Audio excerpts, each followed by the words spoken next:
लखनऊ के एक नवाब का नौकर था।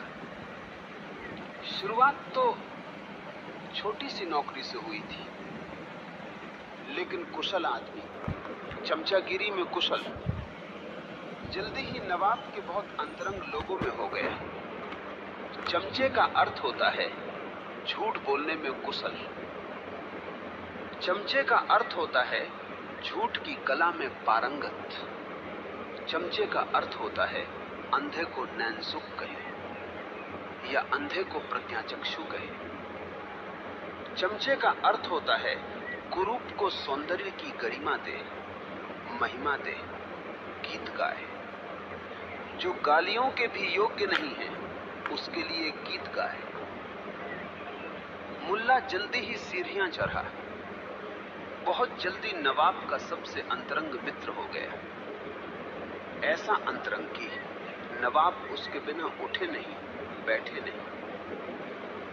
ऐसा अंतरंग कि रात सोए भी नवाब तो मुल्ला भी उसी कमरे में सोए। एक दिन दोनों खाना खाने बैठे। नवाब को सब्जी बहुत पसंद आई। भिंडी की सब्जी बनी थी, नई नई ताजी ताजी भिंडियां आई थी। नवाब ने कहा मुल्ला से, भिंडी की सब्जी भी बड़ी गजब की चीज है। मुल्ला ने कहा क्यों ना हो, भिंडी के संबंध में तो शास्त्रों में ऐसे ऐसे उल्लेख हैं कि अमृत है भिंडी, 1000 रोगों की एक दवा है भिंडी, बूढ़ा खाए तो जवान हो जाए। कहानियां तो यहां तक हैं कि मुर्दों ने खाई तो जिंदा हो गए। जितना झूठ बोल सकता था भिंडी के संबंध में बोला। रसोइये ने भी सुन लिया और नवाब ने भी माना। अब रसोइया रोज भिंडी बनाने लगा। एक दिन भिंडी हो तो चल जाए, दूसरे दिन भी खा ली जाए, तीसरे दिन मुश्किल होने लगी। जब 7वें दिन फिर भिंडी बनी तो नवाब ने थाली फेंक दी। कहा ये क्या मचा रखा है, क्या मुझे मारोगे? भिंडी भिंडी भिंडी। मुल्ला नसरुद्दीन एकदम आग बबूला हो गया। उसने भी थाली फेंक दी। कहा ये रसोइया पागल है, भिंडी तो जहर है। शास्त्रों में तो साफ लिखा है जवान खाएं तो बूढ़े हो जाएं और बूढ़े खाएं तो मर जाएं। बच्चों ने खाई है, बाल सफेद हो गए। नवाब ने चकित होकर कहा, अरे नसरुद्दीन, बच्चों ने खाई है, बाल सफेद हो गए। नवाब ने चकित होकर कहा, अरे नसरुद्दीन, 7 दिन पहले तो तुम कुछ और कहते थे। नसरुद्दीन ने कहा, मालिक, मैं आपका गुलाम, भिंडी का नहीं। मैं तनख्वाह आपसे पाता हूं, भिंडी से नहीं। भिंडी से मुझे क्या लेना देना है? आप जिसमें खुश, मैं उसमें खुश। वो इत्र की गली में लगी भीड़ तो चकित हो गई। निश्चित ही जिसको मछली में सुगंध आती हो उसको इत्र में दुर्गंध आएगी। जो झूठ के साथ बहुत दोस्ती बना ले, और हमने कितने झूठों के साथ दोस्ती बना ली। बचपन से ही हमें झूठ पिलाए जा रहे हैं। दूध में, मां के दूध में हमें झूठ पिलाए जा रहे हैं। तुम जब पैदा होते हो हिंदू नहीं होते, मुसलमान नहीं होते, ईसाई नहीं होते, जैन नहीं होते, मगर एक झूठ पिलाया जाता है कि तुम जैन हो, कि तुम हिंदू हो, कि तुम ईसाई हो। फिर झूठों पर झूठ कि जैन भी तुम दिगंबर नहीं हो, श्वेतांबर हो। फिर झूठों पर झूठ कि श्वेतांबर भी तुम स्थानकवासी नहीं हो, डेरापंथी हो। कि तुम भारत की पुण्य भूमि में पैदा हुए हो, जैसे बाकी सारी भूमियां पाप भूमि है, लेकिन भूमि इकट्ठी है। अंकी हुई नहीं है कहीं, कोई रेखा नहीं है भूमि पर। 1947 के पहले लाहौर पुण्य भूमि थी, कराची भी, ढाका भी। अब पुण्य भूमि नहीं रही, क्योंकि नक्शे पर पाकिस्तान अलग हो गया। पुण्य भूमि कहां है? ये सारी पृथ्वी या तो पुण्य भूमि है या फिर कोई भूमि पुण्य भूमि नहीं। मगर झूठ जर्मनों को समझाया जा रहा है, तुम ही श्रेष्ठ जाति हो, जगत पर राज्य करने को तुम ही पैदा हुए। जर्मन जैसी बुद्धिमान जाति को भी एडॉल्फ हिटलर जैसा जड़बुद्धि आदमी मूल बना सका। क्यों? क्योंकि उसने ऐसा झूठ बोला है जो सबके मन भाया। उसने ऐसा झूठ बोला जिसको कोई इनकार न कर पाए। उसने कहा तुम आर्य हो, शुद्ध आर्य तुम ही पैदा हुए हो दुनिया पर राज्य करने को। कौन इनकार करे?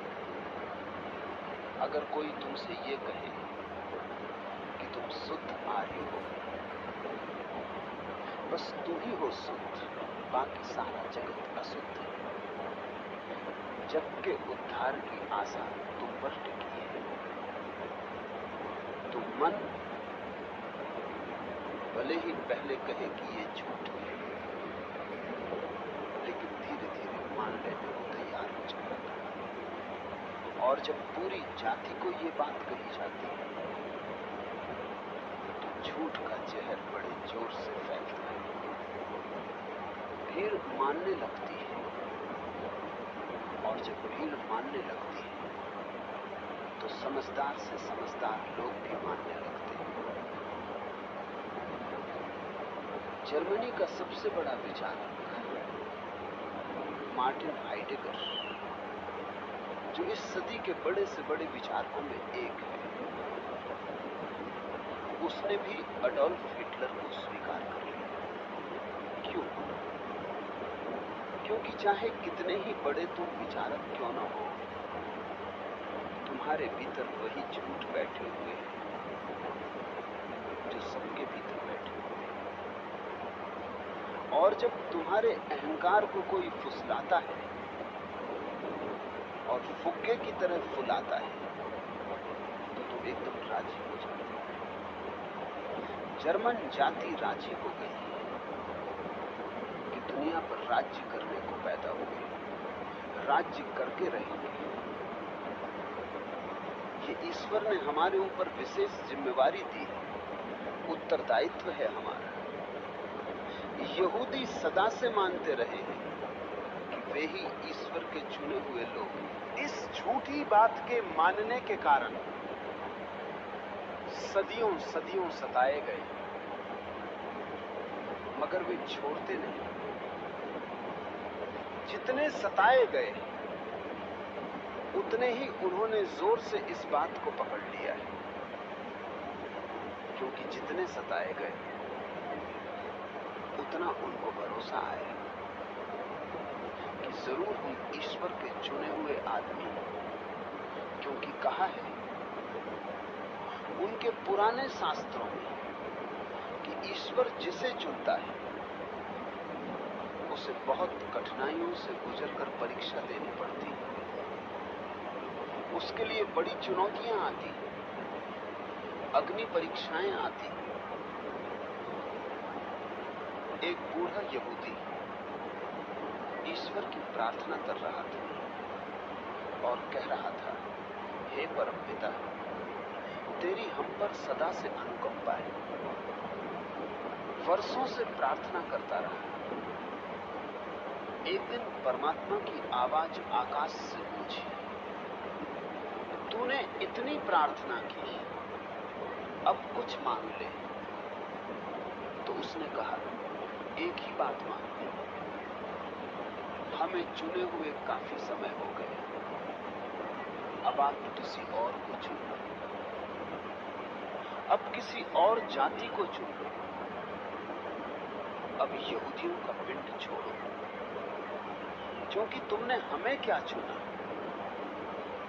आज 3000 सालों से हम सताए जा रहे हैं। परीक्षा ही, परीक्षा ही, परीक्षा ही। उत्तीर्ण तो होने का कोई उपाय दिखाई पड़ता नहीं। यहूदियों को ही भ्रांति नहीं है, दुनिया के हर आदमी को ये भ्रांति है। आदमियों को छोड़ दो, जानवरों को भी ये भ्रांति है। तुमने कहानी सुनी होगी ईसप की। एक सिंह को एक दिन सुबह सुबह एक लोमड़ी ने शक पैदा करवा दिया। लोमड़ी ने कहा, ऐसा लोग कहते तो हैं कि सिंह राजा है, मगर प्रमाण क्या है? वोट लिए हैं लोगों के, अब जमाने गए राजशाही के। ये लोकतंत्र है, फिर से वोट लिया जाना चाहिए। सिंह ने कहा, अभी जाकर पूछ लेता हूं। एक सियार से पूछा। सियार ने कहा, ये भी कोई बात है पूछने की? अरे महाराज, महाराजा धीराज, आप ही सम्राट हैं। एक बिल्ली से पूछा। बिल्ली ने कहा, ये भी कोई पूछने की बात है? ये तो ईश्वर ने ही आपको सम्राट बनाया। सिंह फूलता गया, फूलता गया, पूछता गया, फूलता गया।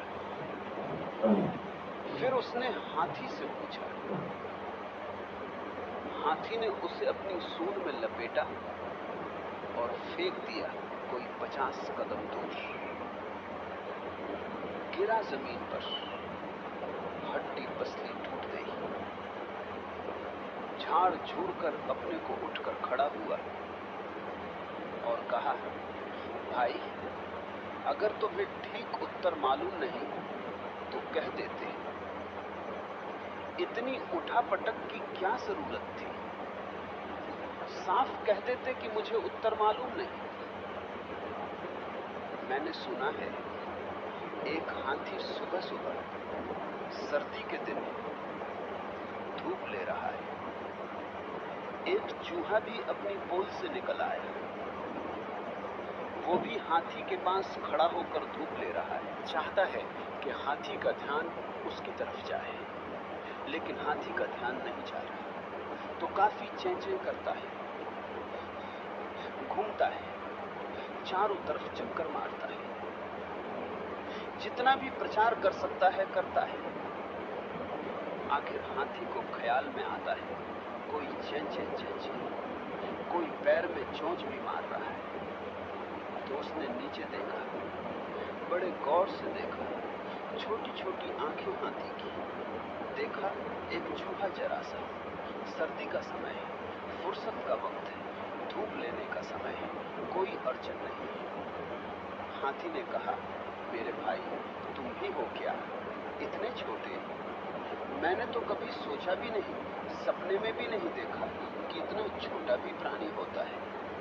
चूहा अकड़ कर खड़ा हो गया। उसने कहा, छोटा नहीं, असल में मैं 3 महीने से बीमार हूं। आदमी को ही नहीं, जानवरों को भी भ्रांति होती है। भारत पुण्य भूमि, कि यहाँ ऋषि मुनियों का देश, कि हिंदू धर्म महान धर्म, कि इस्लाम धर्म महान धर्म, कि ईसाईयत ही अकेला धर्म है जिससे स्वर्ग का द्वार खुलेगा। जो ईसाई है वे ही केवल प्रवेश पा सकेंगे, बाकी सब नरक में सड़ेंगे। ऐसे फिर झूठों पर झूठ समझाए जाते हैं। रूस में एक तरह के झूठ समझाए जाते हैं कि कम्युनिज्म एकमात्र भविष्य है, और अमेरिका में दूसरे झूठ समझाए जाते हैं। भारत में तीसरे झूठ समझाए जाते हैं। मगर मगर इससे कुछ फर्क नहीं पड़ता है। झूठ कोई भी हो, झूठ ही है, और झूठ सब तुम्हें फुलाते हैं, झूठ सब तुम्हारी मालिश करते हैं, झूठ तुम्हारे अहंकार को पुष्ट करते हैं। इसलिए झूठ को स्वीकार कर लेना मुकेश आसान। आसान क्या है, सुखद, प्रीतिकर। सत्य को स्वीकार करने के लिए साहस चाहिए। सत्य को स्वीकार करने के लिए साहस ही नहीं, दुस्साहस चाहिए। सत्य को स्वीकार करने के लिए जोखिम उठाने की हिम्मत चाहिए। इसलिए सत्य के सामने कोई झुकता नहीं, झुकना पड़ेगा। झुकना कौन चाहता है? कोई नहीं झुकना चाहता। सत्य के सामने झुकने को जो राजी है वही धार्मिक व्यक्ति है। मैं उसी को सन्यासी कहता हूं। लेकिन सत्य के सामने वही झुक सकता है जिसके भीतर ध्यान की किरण उतरी हो और जिसने देखा हो कि मैं तो हूं ही नहीं, बस उस न होने में ही झुकना है। झुकना कोई कृत्य नहीं है, झुकना तुम्हारा कोई संकल्प नहीं है। अगर कृत्य है, अगर संकल्प है, तो कर्ता फिर निर्मित हो जाएगा, फिर अहंकार बन जाएगा। तुम्हारे भीतर एक नया अहंकार पैदा हो जाएगा कि देखो मैं कितना विनम्र, कैसा झुक जाता हूं, जगह जगह झुक जाता हूं, मुझसे ज्यादा विनम्र कोई भी नहीं। 4 आदमियों ने तय किया कि वे एक गुफा में बैठकर ध्यान करेंगे, मौन रखेंगे।